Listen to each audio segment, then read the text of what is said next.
Bueno, reiteramos el saludo a todos los miembros del Consejo de Ministros y también a los primeros secretarios del partido y los gobernadores que se encuentran participando por videoconferencia.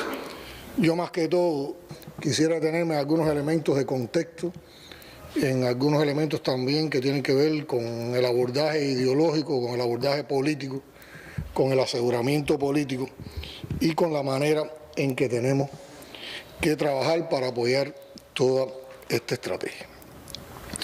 En primer lugar, decir que todos partimos de que estamos actuando en medio de un mundo que tiene una situación compleja que es totalmente desafiante y que nosotros trabajamos o la vamos a enfrentar con la convicción de que no podemos continuar haciendo lo mismo en un grupo de ámbitos de nuestra vida económica, que haciéndolo de esa manera no está dando los resultados que necesitamos.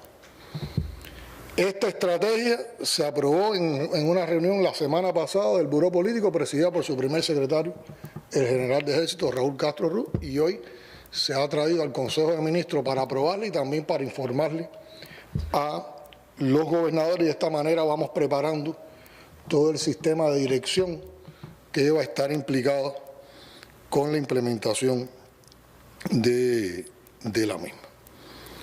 Ahora, se ha partido de las bases del Plan Nacional de Desarrollo Económico y Social que se aprobaron en el 7º Congreso del Partido, de la conceptualización del modelo económico y social que se aprobó en el 7º Congreso del Partido y de los lineamientos que se aprobaron en el 6º Congreso del Partido y fueron actualizados en el 7º Congreso.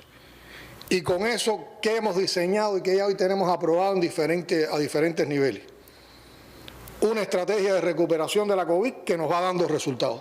Un plan nacional de desarrollo económico y social en un primer momento, en una primera etapa, en una primera versión, que ya aprobamos en el Buró Político y que vamos a llevar al Consejo de Ministros la próxima semana.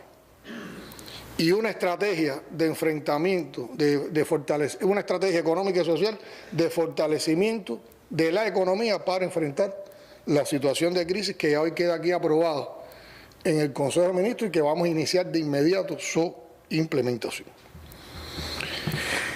Y para todo esto hemos partido de la situación del mundo, de la situación del país. Hemos analizado todas las propuestas que se han venido haciendo en el debate público que hay de esto en las redes sociales, en la academia, en la propia población cubana.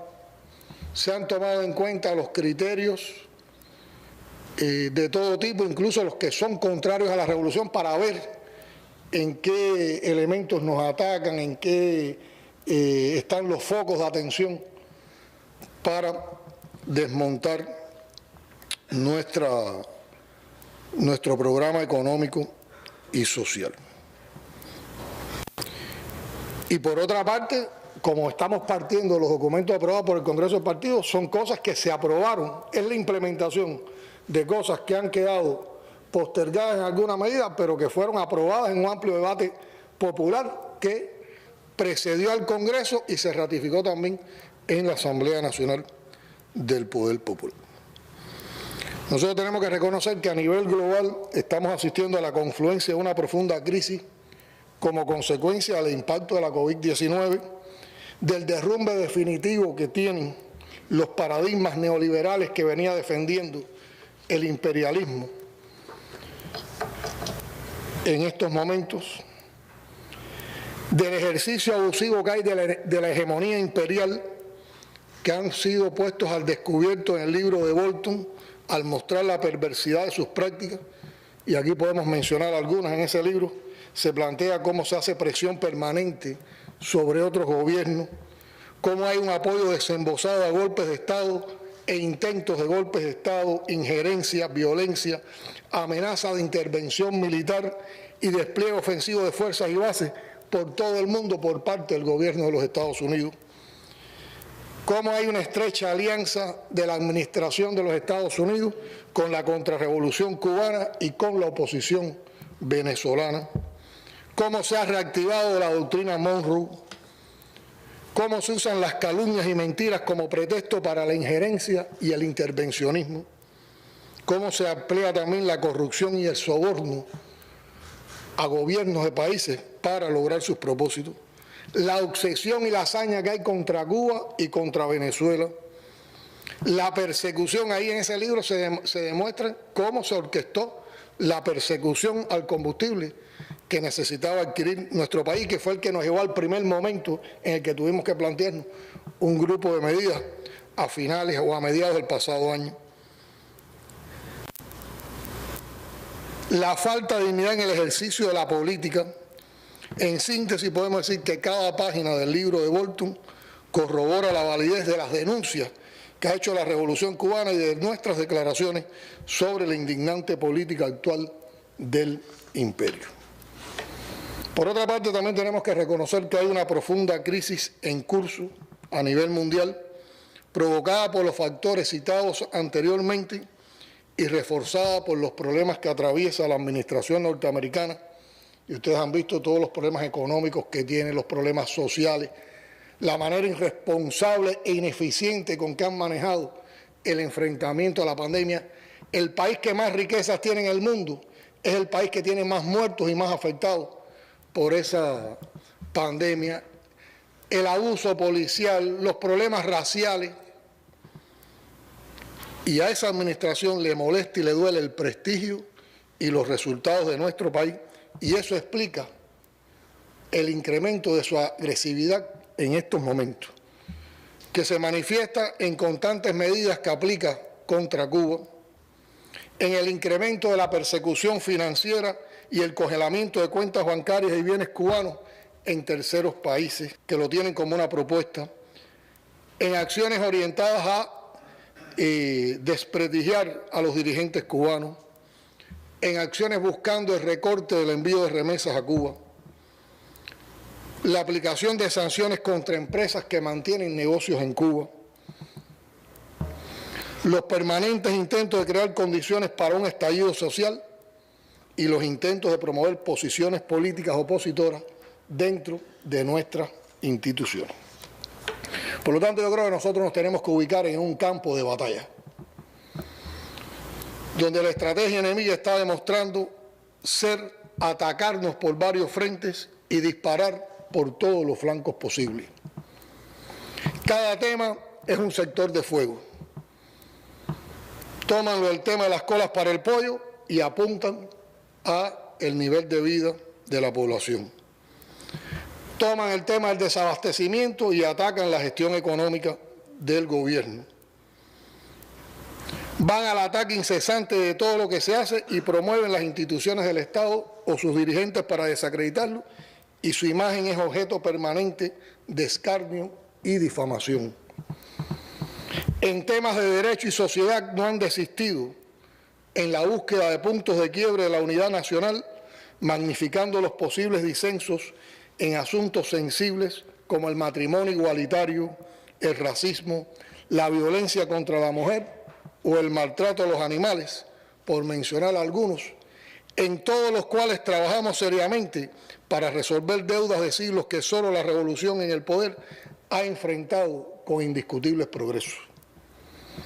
Es importante comprender que mientras más frente logren abrir y mientras menor sea la capacidad de nuestras instituciones políticas y sociales para resolver lo pendiente y demostrar con argumentos las falacias inducidas, mayores resultados obtendrán los enemigos históricos de la revolución en su objetivo supremo, detrás de todas las campañas que organizan, que es denostar al Estado revolucionario y al sistema político, mediatizar siempre en negativo y mostrar un caos en nuestra sociedad.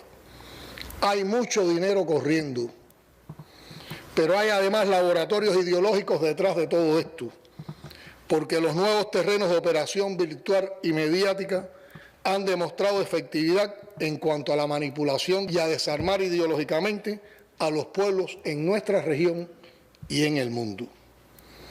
Nosotros debemos ser capaces de generar también, ante todo esto, una estrategia de comunicación con rigor, utilizando incluso muchas de las herramientas que ellos emplean contra nosotros, pero también creando nuevas herramientas más ajustadas a nuestra realidad y a la singularidad de nuestro pueblo. De todos modos, no hay dudas de que la manera más efectiva de comunicar es hacer las cosas y hacerlas bien. Cuba, como pocos países de similar desarrollo, tiene la posibilidad de hacerlo bien. Existen muchas instituciones, organizaciones y la infraestructura necesaria para que tributen a la generación de esta estrategia y, lo que es aún más importante, tenemos a las personas preparadas para ello. Tenemos el capital humano y revolucionario preparado para ello. Tenemos que aprovechar todas nuestras potencialidades. No podemos seguir anclados a formas de comunicar anteriores a la era digital y no podemos burocratizar los procesos ideológicos. La comunicación social ha llegado por fin a los organismos del país, pero tenemos que ser más proactivos, capaces de anticiparnos a las manipulaciones mediáticas que van a tratar de imponer nuestros adversarios. Ahora mismo, en estos momentos, en los últimos días, se ha estado especulando alrededor de algunas medidas que son complejas y que no benefician a todos los sectores sociales por igual, pero que se saben necesarias para remontar nuestros problemas económicos y que han sido explicados aquí por el compañero Alejandro. Inmediatamente han comenzado a sembrar dudas y a alimentar la desconfianza. El enemigo, con sus sistemas de medios y sus mercenarios de turno, trabaja para sembrar desesperanza y desaliento.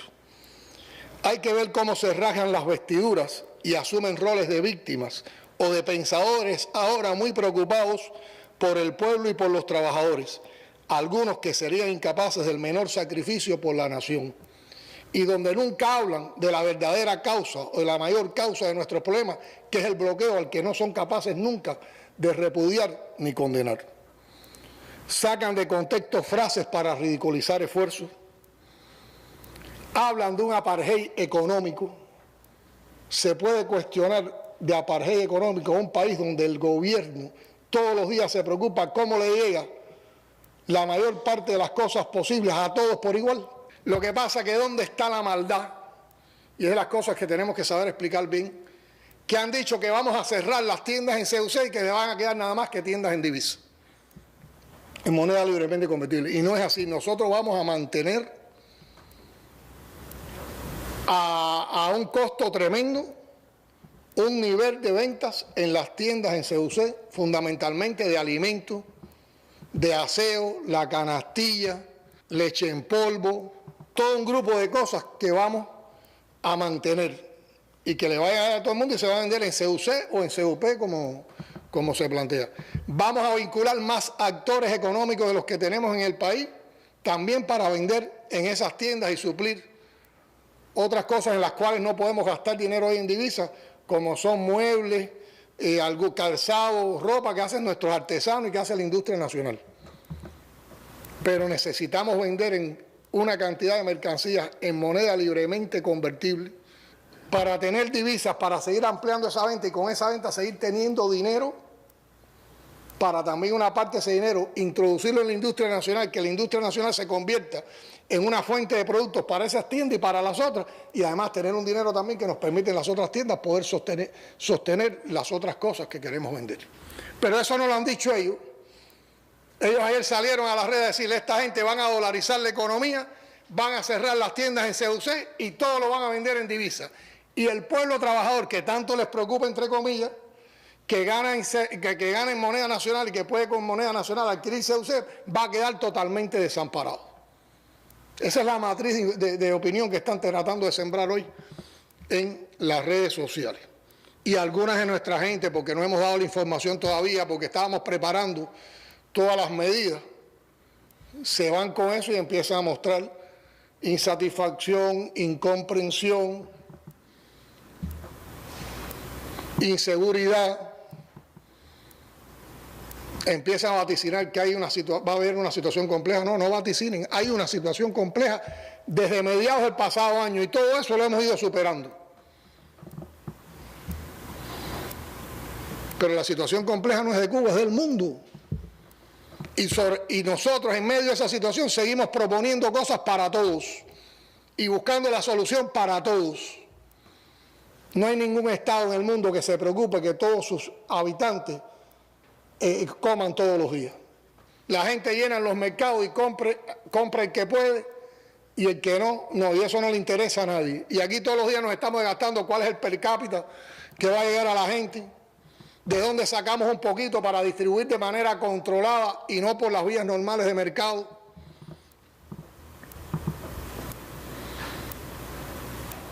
Aquí se le da lo mismo las 5 libras de arroz por la canasta al campesino que al que tiene un paladar, que al que vive en una ciudad y trabaja por el Estado. Díganme en qué país del mundo se viven esas cosas. Pues también hay personas que se les olvida en un momento complejo la hora de la revolución, y en los momentos complejos donde hay que sacar los argumentos de la revolución y las fortalezas de la revolución. Y hoy ningún Estado en el mundo ni ningún gobierno sale a explicarle a su población por qué tiene que enfrentar una estrategia de impulso de la economía ni cómo la va a hacer. Y aquí se va a explicar con toda transparencia, en cada momento, de manera gradual, en la medida que vayamos aplicando las medidas. Ahora bien, han sacado nada más, claro, no conocen las otras, han sacado solo una medida y contra esa han bombardeado con todo su rencor y todo su odio. Pero esto, como ustedes han visto, esa medida dentro de todas estas tiene menos peso. Pero esto es un sistema de medidas y que está orientado precisamente a eso, a fortalecernos, no solo para resistir, sino también para salir adelante y avanzar y desarrollarnos.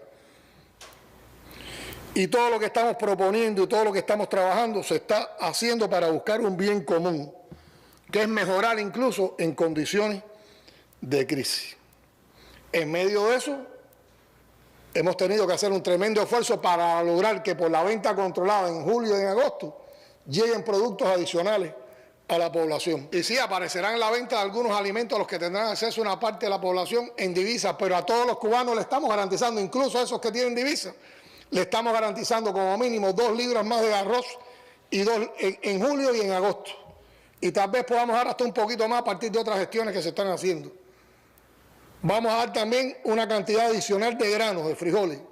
Y estamos buscando también para dar una cantidad adicional de carne de pollo. Todo eso en medio de esta situación. No solo una medida por aquí aislada, y esta es la medida estrella, como la han querido mostrar, y la medida con la que hay que atacar al gobierno cubano que no tiene sensibilidad por su gente, que no reconoce las necesidades del pueblo trabajador. Esa es la mentira, la calumnia, la manera en que construyen todas estas cosas. ¿Y hay desabastecimiento en las tiendas? Sí. ¿Y por qué lo hay? ¿Por qué Cuba no tiene más divisas?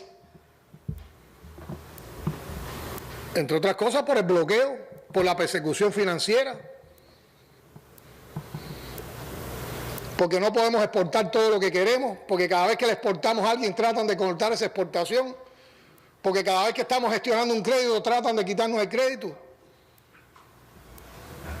porque tratan de que no llegue combustible a Cuba, y entonces tenemos que comprar en terceros mercados a un precio más alto. ¿Por qué no se habla de eso? ¿Son esa gente patriota, están tan interesados de verdad por el pueblo?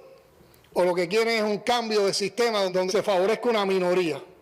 Es cierto que con algunas de estas medidas se corren riesgos. Tendremos que enfrentar los coleros de manera más decisiva y más intensiva. Tenemos que enfrentar los revendedores que nos complican la vida. Tendremos que enfrentar casos de corrupción que tratarán de aprovecharse de esta situación. Tendremos que enfrentar el mercado ilícito de divisas. Pero para todo eso nosotros tenemos la fuerza de la revolución y la participación del pueblo. Y lo que tenemos que lograr es que el pueblo entienda bien por qué vamos a todas estas medidas. Como gobierno, por supuesto, nos corresponde escuchar, atender, diferenciar la crítica honesta y la sugerencia valiosa del acto malicioso y la propuesta impracticable, y nos toca responder, explicar, argumentar y aplicar todo cuanto aporte. Solo así se gana la confianza de las mayorías y se prueba que todo lo que hacemos lo hacemos para salvar al país y para avanzar. El pueblo del que formamos parte todos nosotros sabe distinguir lo legítimo de lo falso cuando participa activamente en lo que hacemos para defender y fortalecer a la nación frente a la difícil situación imperante agravada por la amenaza imperial. Todos los días estamos enfrascados en la búsqueda de soluciones a los problemas, pensando y sintiendo como pueblo, pensando y actuando para el bien de todos. Y nos toca explicar que en ocasiones, para beneficiar a todos, hay que implementar medidas que, entre comillas, parece que favorecen a pocos, pero que a la larga beneficiarán a todos. Quiero recordar que en los últimos meses hemos enfrentado numerosos intentos para impedir la llegada de combustible a nuestros puertos, desabastecimiento de alimentos, insumos y materias primas para sostener importantes procesos productivos y sanciones que han mermado nuestros ingresos en divisas en medio de la pandemia. Aún así, elevamos hasta donde se podía los salarios en el sector presupuestado. Se evitaron los apagones, mantuvimos la vitalidad de la actividad productiva, las inversiones fundamentales para el desarrollo del país. Aprobamos medidas para proteger y atender a toda la población cubana sin distinción de los impactos de la COVID-19. Con sensible carencia de recursos, logramos controlar la pandemia y aunque lamentamos la pérdida de 87 vidas por esa causa, que es mínima comparada con lo que pasa en el mundo, nos consuela y anima que no falleció ningún niño, ningún médico, ningún personal de la salud, que no colapsó nuestro sistema de salud, que la gestión del gobierno favoreció la acción integrada del sistema de salud cubano y de nuestros científicos con indiscutibles resultados, que nuestros protocolos médicos salvaron más vidas que los implementados en otros confines, que mantenemos una comunicación transparente y sistemática a la población y que hemos apoyado a decenas de países con nuestras brigadas médicas, ganando el respeto y la admiración del mundo. Con la satisfacción por esos resultados, ahora vamos a concentrar los mayores esfuerzos en desarrollar acciones para impulsar la economía. La revolución, en su devenir histórico, ha probado de modo constante e invariable su vocación por la justicia social y eso nadie lo puede dudar. Nadie queda desamparado en nuestro país. Así ha sido, así es y será siempre. Nos debemos al pueblo al que pertenecemos, lo respetamos y queremos y para su bienestar trabajamos.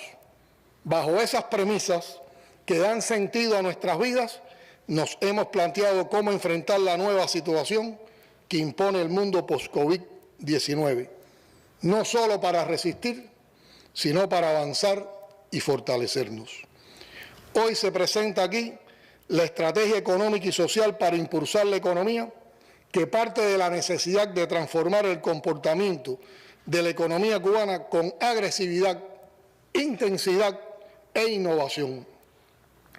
Desarrollar la economía significa ni más ni menos que ofrecer mayor bienestar al pueblo. Se trata, en primer lugar, de retomar todo lo pendiente de lo que aprobamos en el Congreso del Partido, quitando las trabas identificadas en los constantes análisis de los procesos económicos que hemos realizado. Las transformaciones en marcha demandan la aplicación de 209 lineamientos. En todas hay oportunidades y riesgos que debemos identificar con la voluntad de corregir de inmediato todas las posibles distorsiones. El peor riesgo estaría en no cambiar, en no transformar y en perder la confianza y el apoyo popular. Lograremos apoyo popular porque vamos a lograr bienestar y mejorías. Y es obligado evaluar constantemente el impacto político y social de cuanto apliquemos. Las transformaciones de esta etapa se implementarán gradual, pero avanzando en todas simultáneamente, con toda la agilidad y la eficacia que el momento demanda. Y de ahí somos muy responsables los organismos de la Administración Central del Estado, las instituciones estatales y también todas las estructuras de gobierno, a todas las instancias. Nos toca aprender a vivir con menos importaciones y con más exportaciones, promoviendo la producción nacional para satisfacer la demanda interna, potenciando los sistemas productivos territoriales y locales, y aquí se tiene que reforzar el papel de los gobiernos locales, estableciendo una secuencia de acciones según prioridades como se ha planteado aquí. Iniciaremos de inmediato las transformaciones más urgentes. Y reitero una idea que dio Alejandro, estamos convencidos y decididos a aplicar todo lo que está en esta estrategia. Unas cosas se harán más rápido y otras llevarán el tiempo necesario para terminar de implementarla, pero todo lo que está en esta estrategia lo vamos a aplicar. Esta decisión exige preparación de los organismos. Implementar una estrategia de comunicación que logre llevar rápido y eficazmente la información al pueblo, cerrando todos los caminos a la manipulación y las tergiversaciones oportunistas del adversario. Por eso hoy hemos reunido el Consejo de Ministros y participan los gobernadores. La próxima semana con esta información estaremos llegando a los presidentes de las asambleas municipales del Poder Popular, a los secretarios del partido en los municipios y a los intendentes. Hoy se inicia una serie de mesas redondas para la explicación más amplia posible al pueblo y poco a poco en las mesas redondas iremos informando las medidas que se van aplicando dentro de esta estrategia, sus alcances y también las valoraciones sobre la aplicación de las mismas. Se inicia ya, de hecho, entonces un periodo de implementación y control. Los temas más complejos, los temas que llevan una valoración política más profunda, los estaremos llevando también sistemáticamente al Buró Político del Partido Comunista de Cuba. Y ahí estaremos viendo qué hay que aprobar, qué se va aprobando, cómo van marchando todas las implementaciones. Y en octubre estaremos presentando esta estrategia a la Asamblea Nacional del Poder Popular. Yo diría más que todo, ya estaríamos discutiendo los primeros resultados de la aplicación de la misma.